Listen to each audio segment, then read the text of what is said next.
We're here for one thing only. We're problem solvers. We are capitalists, we are wealth creators, we're entrepreneurs, and we want change. The topic tonight is very different than any topic we had before. It's really about foreign policy because, frankly, it's starting to affect everything. Our actions in Iran, Iraq, the Middle East, Russia, China are starting to have a huge impact on what's happening here.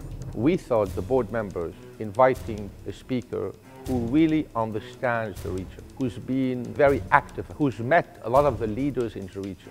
We thought about Lisa Daftari. So the thing about the Islamic State that took a lot of time for people to realize, and many people we could even say in the White House have still not come to the understanding, is that they actually do want to be a state.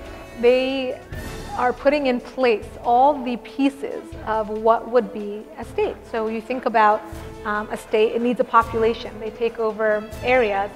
They are right now in control of 6 million people. That's not too shabby, especially when you think about those 6 million people are not only minds, right, that have bought into the ISIS ideology.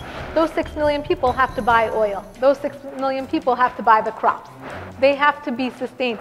Not only that, but they are masterful at recruiting. So they took to social media.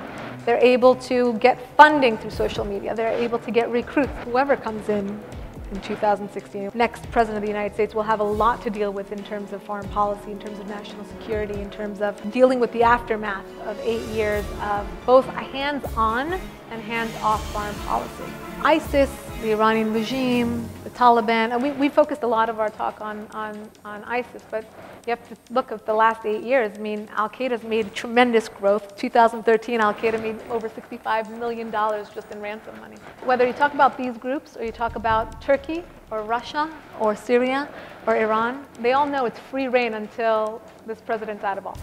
Look, at the end of the day, this is 2015. We're leading wars like if we're in 1950. I mean, all this military stuff, all this boots on the ground, all these discussions, worthless, useless.